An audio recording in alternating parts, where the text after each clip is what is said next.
আজকে বানাচ্ছি আমার খুব পছন্দের একটা খাবার। তো কী খাবার সেটা আমি একটু পরে বলছি। তার আগে আমি এখানে বেশ ভালো করে সর্ষের তেলটা গরম করে আমি খানিকটা রসুন এখানে আমি ভেজে নিচ্ছি। আর এই রসুনটা ভাজার পরে আমি দেখাবো আমি আর কী কী দিলাম। আর এখানে আমি একটু নিয়েছি শুকনো লঙ্কা, বেশ কড়কড়ে করে ভেজে নিয়েছি।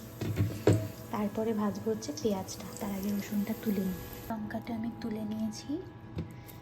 এই যে এবারে আমি এখানে দিয়ে দেব গরম তেলের মধ্যে বেশ খানিকটা কালো জিরে।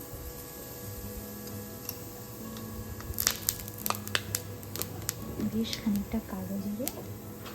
তারপরে কালো জিরেটা একটু নেড়ে নেব।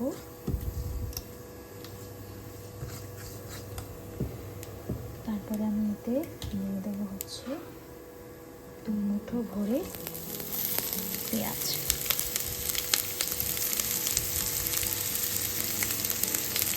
এতক্ষণে হয়তো অনেকেই বুঝে গেছে যে এটা কোনো একটা ভর্তা বা মাখা বানানো হচ্ছে।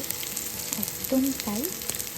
এখানে এখন আমি বানাচ্ছি একটা ভর্তা, কিন্তু আর একটু সাসপেন্স দেখে তারপরে আমি দেখাচ্ছি যেটা কিসের ভর্তা। পেঁয়াজটা আগে একটুখানি হালকা নেড়ে নিই, কিন্তু এখানে পেঁয়াজটার সাথেই ভাজতে হবে, যেটা আমি এখন বানাবো।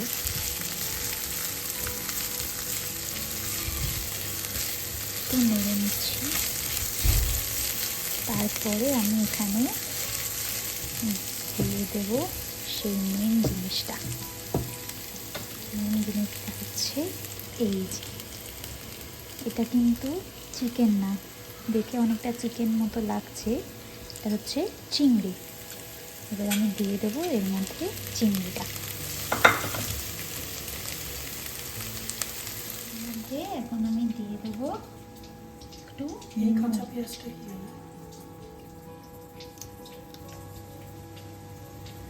অল্প করে নুন দিলাম। একটু কালার আনার জন্যে দিয়ে দেবো হচ্ছে কাশ্মীরি লাল। এখানে তো আমি বেশি লঙ্কা মানে ঝাল লঙ্কা ইউজ করতে পারবো না, তো তার জন্য একটুখানি কালার হওয়ার জন্য দিলাম।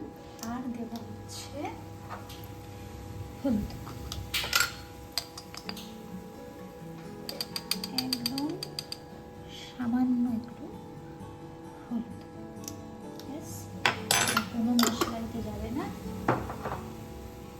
এবার এটাকে ভালো করে ভাজা ভাজা করতে হবে। অলরেডি জল ছেড়ে দিয়েছে চিংড়ি থেকে।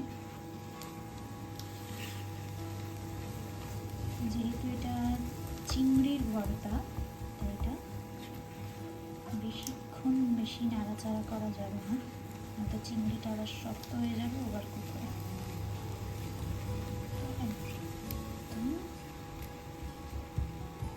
একটু শুকনো শুকনো হয়ে গেলে এটাকে নামিয়ে নিয়ে তারপর মাখতে হবে। তাহলেই রেডি হয়ে যাবে একদম ঝাল ঝাল লাল লাল গরম ভাতের সাথে চিংড়ি ভর্তা। আমি এটা পুরোটা ঢেলে নিয়েছি রসুন লঙ্কার ওপরে। এবার এটাকে জাস্ট মাখতে হবে।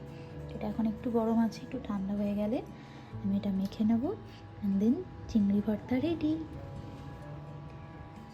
তো যারা যারা এইভাবে চিংড়ি ভর্তা খেয়েছেন আমাকে অবশ্যই কমেন্টে জানাবেন।